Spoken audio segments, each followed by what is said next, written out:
अस्सलाम वालेकुम दोस्तों, मैं आज आपको एनर्जी एनालाइज़र की जो डायग्राम्स वगैरह होती हैं वो पढ़ना सिखाऊंगा और फिज़िकली आप एनर्जी एनालाइज़र किस तरह यूज़ कर सकते हैं वो भी समझाऊंगा आपको।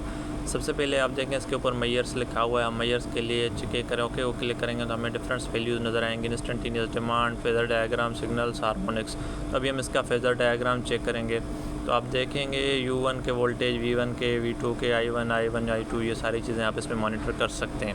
उसके बाद हम इसकी राइट वाली एरो को सेट करेंगे मीटर्स में जाके T1 के रेट्स, T2 के रेट्स, T3 के rate, T2 digital input other सारी चीज़ें चेक कर सकते हैं। उसके बाद हम फिर से राइट क्लिक करेंगे, अलार्म्स देखेंगे। अलार्म्स में हम फेज़ 1 के अलार्म देख रहे हैं लेट्स, फिर ओके को क्लिक करेंगे, देखेंगे सारी चीज़ें हमारी नॉर्मल है, वोल्टेज, करंट, फेज़र डायग्राम सारी चीज़ें, ऐसा कोई भी मसला नहीं है। फिर आएंगे हम एनर्जी एनालिसिस पर आने के लिए हम मिनिमम वैल्यूज़ चेक करें आवरली के और आवर के हिसाब से फेज़ 1 के। तो आप देखें पिछले क्लाक में हमारे 231 वोल्टेज थे फेज़ के, और उसके करंट भी आप चेक कर सकते हैं, वोल्टेज, किलोवाट, एम्पेयर सारी चीज़ें। और उसके बाद हम फेज़ 2 को भी मॉनिटर कर सकते हैं। देखें फेज़ 2 को मॉनिटर करने के लिए हमारी सारी चीज़ें फेज़ 1 के हिसाब से मैच कर रही हैं 90%, 97%। तो मतलब हमारा क्या हुआ, सिस्टम नॉर्मल है। इस हिसाब से आप ये तीसरे फेज़ की डेटा नोट कर सकते हैं। और अभी आप आ जाएँ इसको बेक करने के लिए हम क्रॉस को करेंगे, फिर डेली के हिसाब से फेज़ 1 चेक करेंगे। डेली के हिसाब से आप सारी चीज़ें, करंट हो गया, वोल्टेज हो गया, एम्पेयर हो गया, पावर फैक्टर हो गया, रिएक्टिव पावर हो गया, एक्टिव पावर हो गया, फ्रीक्वेंसी होगी, सारी की सारी चीज़ें आप इसमें मेजर कर सकते हैं। फिर हम इसको मंथली के हिसाब से चेक करते हैं। मंथली में फ़ेज़ वाइज चेक करते हैं, फ़ेज़ 1 के चेक करते हैं। अगले महीने हमारे ये वोल्टेज थे, प्रीवियस मंथ में वो होगा जो प्रीवियस मंथ आपका गुजर गया है, उसके हिसाब से सारी की सारी आपको डेटा बताएगा। फिर हम जाते हैं मैक्सिमम हो गया, एवरेज हो गया, एनर्जी हो गया। अभी हम इसकी एनर्जी चेक करते हैं। एनर्जी में हम आवरली एनर्जी चेक करते हैं, डेली के हिसाब से आज पिछले घंटे में इतने किलोवाट आवर बने हैं, इसका एक्टिव पावर इतना है, रिएक्टिव पावर इतना है, लॉसेस हमारे ये हुए हैं। डेली के हिसाब से कल हमारे 2198 किलोवाट आवर बने हुए थे।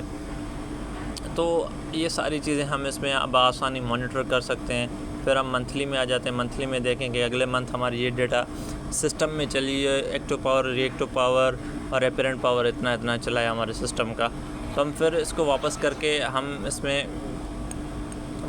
हम जाते हैं तो एवरेज की वैल्यूज़ देखेंगे। एवरेज में हम आवरली चेक करेंगे या मंथली चेक कर सकते हैं। एवरेज फेज़ 1 का मंथली एवरेज चेक कर सकते हैं। अगले मंथ हमारे एवरेज 230 वोल्टेज थे, करंट 520 एम्पेयर था, एक्टिव पावर जो हमारा 117 किलोवाट चला है पर फेज़। तो उस हिसाब से आप सारी की सारी चीज़ें इसमें मॉनिटर कर सकते हैं, इसमें ऐसा कोई भी इशू नहीं है।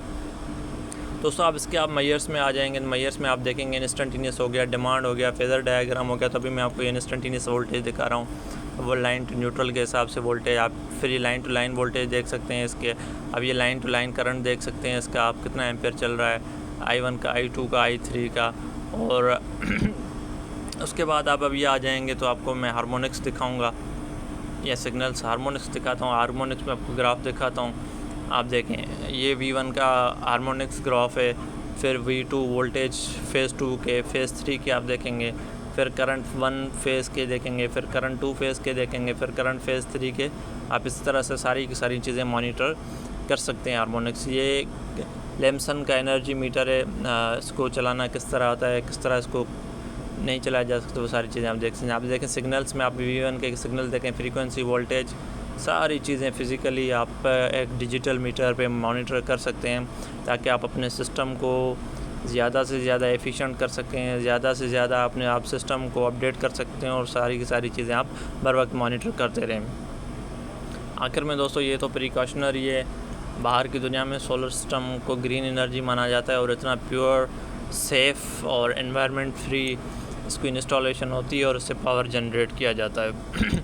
आखिर में मैं इतना ही कहूँगा कि मेरे चैनल को सब्सक्राइब करें, और मेरी नेक्स्ट वीडियो जो भी होगी तो एनर्जी एनालाइज़र को ऑनलाइन किस तरह किया जाता है, हम इसको EMS पे कैसे लेके आ सकते हैं, EMS एनर्जी मैनेजमेंट सिस्टम पे।